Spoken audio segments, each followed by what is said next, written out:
75% of guys are scared to talk to girls. 55% of single 18 to 30-year-old men say that they haven't approached a woman in the last year. And then if you take alcohol out of the equation, that number would be even higher. I was definitely part of this group when I was younger. I had a crazy amount of social anxiety, especially around girls, to a point where my hand would shake, I would literally sweat, and I couldn't even string two sentences together when I was speaking to a girl. I'll tell you a story about how I overcame this anxiety towards the end of the video. But as they say, the only way to overcome fear is to go straight through it. So, for the past year, the only way I met girls is through cold approach. Let me just quickly translate that from manosphere. This basically means that I said hi to girls which I thought were attractive in real life. Whether it's coffee shop, parks, art galleries, or if it was during the day and I was walking past them, thought they're cute, etc. So I said hi. The results will surprise you. Firstly, let's talk about why would you even think about cold approaching. Our lives are just becoming so much more digital. Social media is basically an extension of us, and things like dating apps are the new normal. But through this process, we're having less and less interactions in person. So this social skill fades away. We become stuck in this technological comfort zone. In this process, less and less guys are able to say hi to girls in real life without the use of alcohol or whatever else. Simply for having a ball to say hi to a girl which you find attractive in a calibrated and a semi-normal way, you move yourself into the bracket of top 1% of men. But in 2023, with all these kind of cultural movements, more and more men are just afraid to approach. 50% of men report not wanting to approach women for fear of being seen as creepy or predatory. Yet 77% of 18 to 30-year-old women say that they wished they were approached more, and 86% of women say that they want the man to make the first move. So instead of taking action, guys turn to dating apps to protect themselves from the discomfort of approaching girls. For over 90% of us, cold approaching is by far the best thing you can actually do, and it's the best way to actually meet anybody. But why is this? Well, two words, two S's: serendipity and spontaneity. By approaching her in person when you're sober, you create the story in your head which you would simply not be able to get anywhere else. The feeling of surprise, curiosity, and a bit of nervousness doesn't come close to guy number 367 on a dating app, or drunk guy number 7 of the night who can barely string two sentences together. By approaching, you create this Hollywood moment. It's almost as if it was a scene from a movie for both of you, and especially her, which she simply is not able to get anywhere else. Why do so many girls absolutely love reading romance novels? Probably because they secretly thought about spontaneously meeting the guy of their dreams in a coffee shop, art gallery, park, or wherever else in their everyday lives. So you're able to do this, you're able to create this kind of bubble between you, create this scene straight out of a movie. It makes it so much more memorable and special for both of you. Another thing to say here, no girl wants to brag to her friends about how she met her future husband when he slid into her DMs, or how they met on a dating app. From my experience of doing it for the past year, having a decent sample size, you'll also be surprised at how many people don't actually use dating apps. And what I notice is girls are actually very grateful that you had the balls to go over there and say hi to them and just be a bit normal. You want to zig when everybody else is zags. Do the thing which most are not doing, and you will get results which most are not having.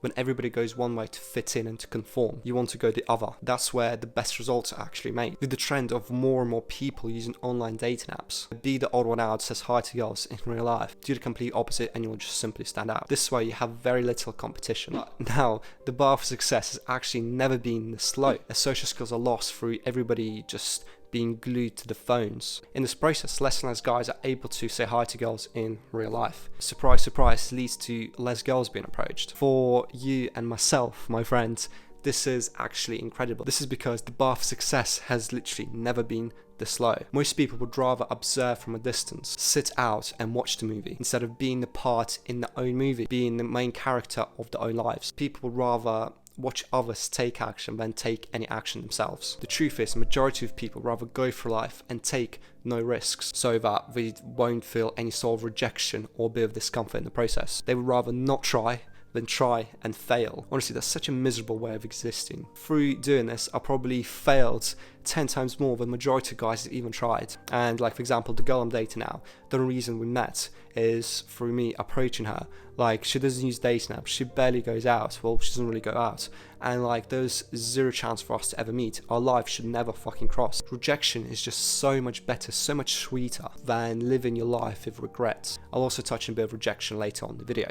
At some point, the pain of staying the same becomes so much greater than the pain of change. This will naturally just jolt you into action. Hopefully for a lot of us, this is sooner rather than later. At some point, you can't look yourself in the mirror and lie any longer. You can't live with what ifs. You can't stuff it down anymore. What once was a should now becomes a must. This is not just about color approaching, but it's with anything we actually do in life. And it's how every area of life actually overlaps. You being able to get through fear of just saying hi to a cute girl will overlap into other areas of your life. Let's say if you need to do cold calling, or let's say that you're a job interview, like going to job interview and speaking to people is just so much easier after you had the balls to go say hi to this really fucking beautiful girl, which you simply would never be able to like a couple of years ago. Now we understand that cold approaching is by far the best way of meeting your future wife. Let's talk a bit about everything else. And on a point of rejecting yourself, a lot of guys, which was me for like a very long time, they would simply reject themselves before even having a chance to say hi to the girl. They can rationalize all the reasons why right now is a really bad time to actually do it and make up really just dumb scenarios. I'm like, oh yeah, this girl with her friends walking past, yeah, they definitely have boyfriends. Or she's definitely not in the mood. She doesn't look like she's in the mood. Or like, yeah, I'm definitely not her type.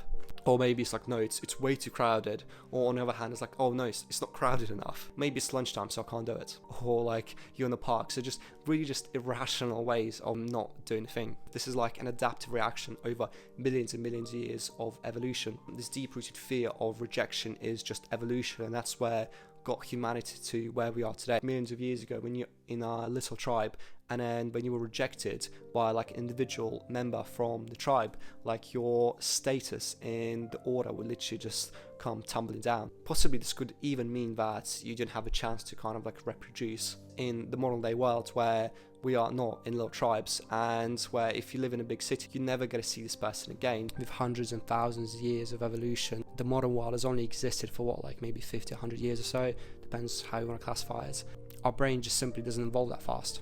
And then it feels like over time, as you get more like positive reference experiences, you will train your brain into this kind of like new kind of state of reality. And the more positive experiences you get at the start, we're going to be very little, but over time it compounds. The more confident you become in doing this, and then you get even more positive experiences, which reinforces your identity even further. It's self-fulfilling. The next thing is the spotlight effect. We have the tendency to assume that everybody's thinking about us as much as we're thinking about ourselves, which is all the time. But the truth is, everybody's too busy thinking about themselves, but they're way too busy to even think about you. We can like intellectually kind of understand this, but as soon as you approach, or as soon as you're at this party, like all of that just goes out of the window. And I was saying before, we're kind of like hardwired into these small communities over millions of years of evolution, and we care about what other people think of us because that was just so important. It was like the difference between us dying and living. But this simply just doesn't scale well into big societies. The only way you can just overcome this is through rejection therapy.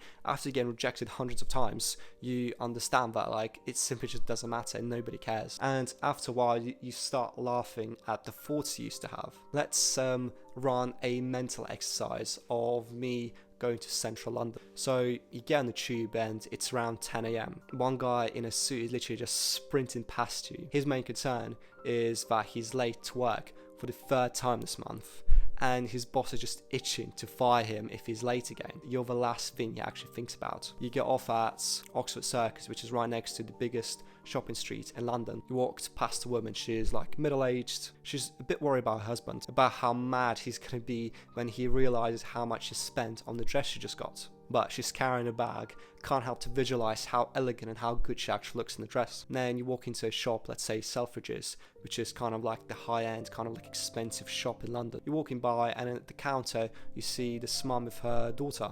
She's paying for the dress, which the daughter's gonna look really good in, and she's planning to wear it to the dance. But yet, at the back of her head, she's just thinking how much her dad's gonna hate because the dress is way too short for her, and that he really doesn't like her boyfriend. Have a look around the store, and you walk out, and you continue walking. Kind of like walk past this normal-looking 20-something-year-old guy. He's wearing blue jeans and a Gymshark hoodie.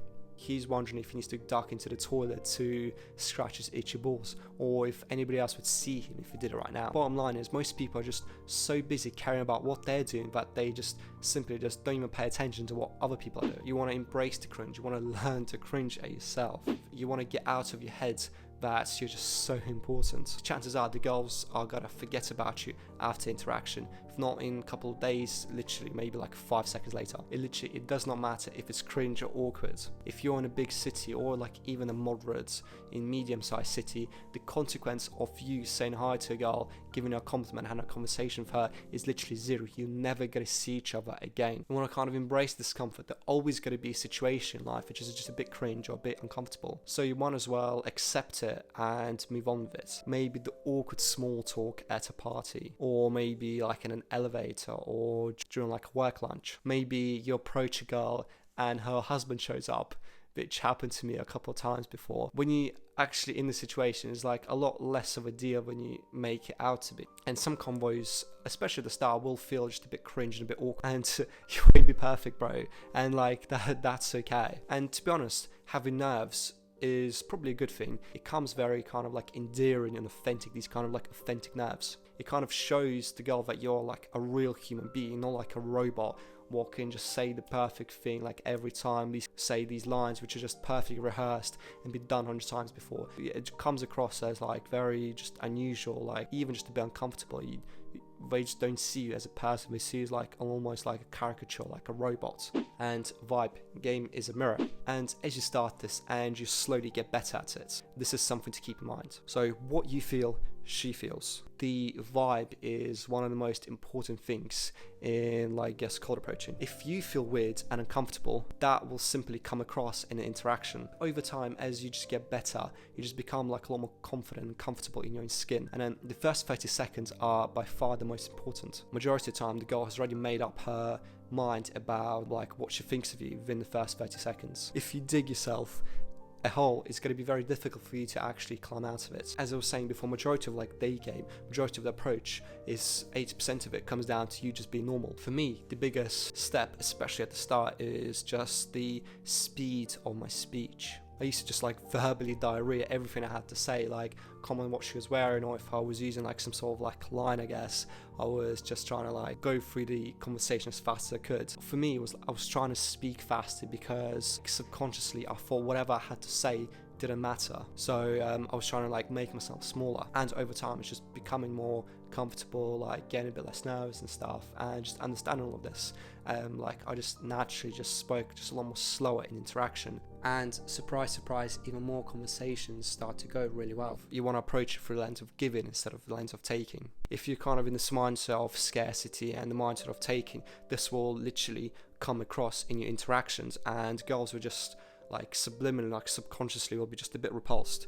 They don't know what it is even sometimes, but we're like, yeah, like this guy just seems a bit odd. Ultimately, this comes down to leaving people in a better place when they found them, whether it's just a little compliment, whether it's an interaction, or maybe having like a really cool date, or like having like a fun adventure, let's say. Next thing is you want to make the whole situation just very low pressure. You want to come in, you want to make you feel comfortable, be clear why you kind of approached her. At the start, using some lines which is totally normal, but over time, as you get better at it, you kind of like start to adapt every approach, and then comment what you thought she looks like, what she kind of like reminds you of, what she's doing, maybe what she's drinking, what she's got with her, and kind of like stuff like that is literally just infinite amount you kind of talk about. And another thing here is, especially at the start, you want to start doing it in like low pressure environments. Say a busy city during the day, it's low pressure, it's safe for the girl, and it's very easy for her to excuse herself if she's not feeling the interaction. Like other environments which are just a bit higher pressure, again, like are super easy once you get the basics, and just need to learn to just calibrate slightly. Let's say you're doing it on a tube, and then there you are kind of like forced into one container for at least one stop. Or let's say you're doing a coffee shop, and then just already like comfortable, like sitting down, maybe like reading something, drinking tea, whatever. You come in, you comment on the book she was reading and stuff, and you want to be like calibrated for signs of disinterest, and like if she feels uncomfortable or whatever else. And if you do that, just be like, just excuse yourself, be like, oh, okay, cool, like it was cool speaking to you, like just wanted to give you compliments, I hope you have a good day. And like that's literally it. The next point is luck, and I have to admit here that a lot of it is actually luck, but you increase the surface area for luck to strike the more you actually do it. And it's kind of in this kind of like magical way that the more you do it, the more success you actually get. What I'm saying here is another cringe quote: you miss 100% of the shots you don't take. Reality is very hard. especially at the start, and 9 out of 10 times the girl would simply be not interested.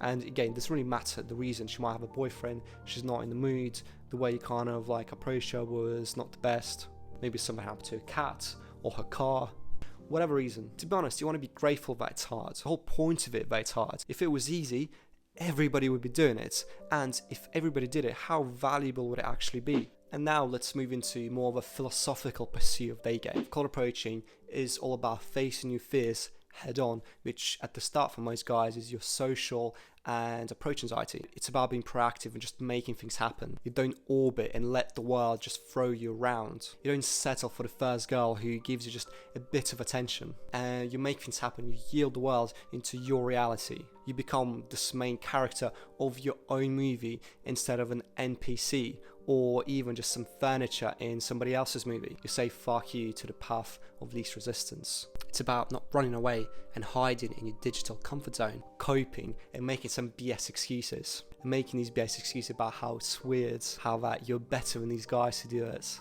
And then proceed to watch just hours and hours of red pill content and calling every girl a hoe or a slut. I hope you're happy in your little fucking bubble, bro. The thing is, you realise that at the start it will be difficult.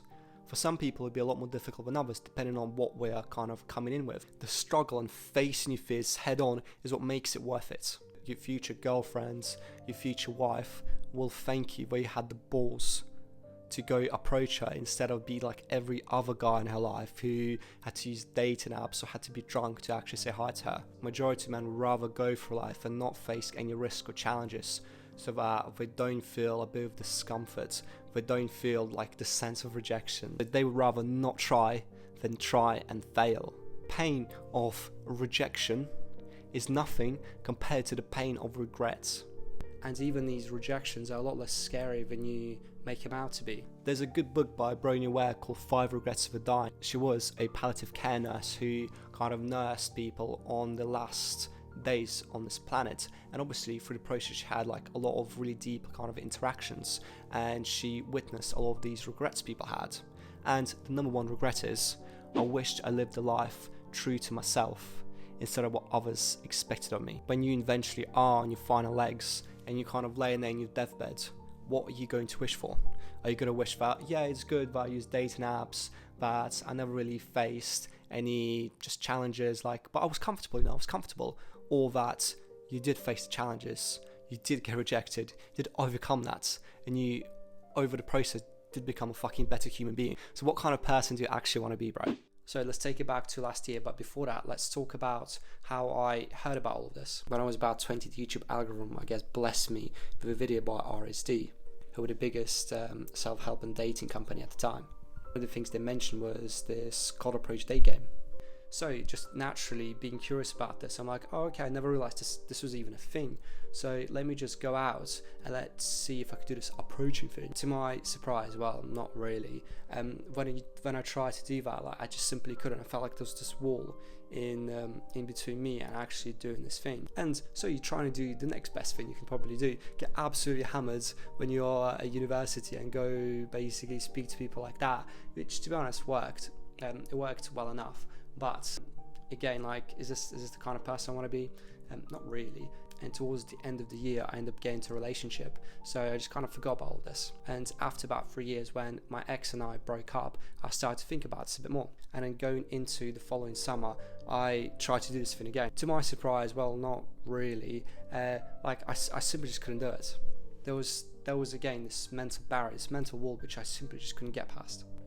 And over time, the pain of staying the same became greater than the pain of change. So I had to do something, because I couldn't like live with like myself. I simply couldn't have like just this kind of like just small little skill of just being able just to say hi to anybody, which it's not difficult. It's just the first bit of like activation energy to get you over this kind of like hump of this approach anxiety. That's by far what was the most difficult bit, at least for me. So what I did was just invested in a coach. There's a bunch of like dating coaches around the world, and there was this one in London, this guy called Eddie. I booked like a day session with him, get to the day, and then before I was thinking to myself, like, if this guy cannot help me, I'm like an absolute failure. Like, I should probably just give up and just cry myself to sleep every day, you know, just give up on this kind of like idea, which looking back to is actually hilarious. Yeah, so it comes to the day, like, I'm just so nervous, like my heart's beating like 50 million miles an hour, and yeah, I'm speaking very like this really cool guy, and yeah, we speak a little bit, he just explains the basics and kind of like stuff like that. So it comes to me doing like, I guess, the first approach. It's like, yeah, Ari, just don't think about it too much, like just go over there and just give like this girl a compliment.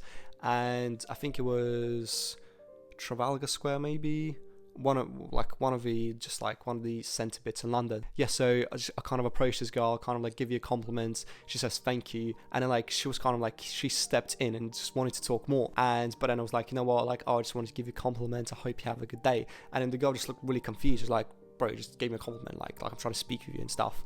And then in my head I was like, oh my god, just fucking happened. And like I'll go there, like high five Eddie, I'm like, bro, did you just see that?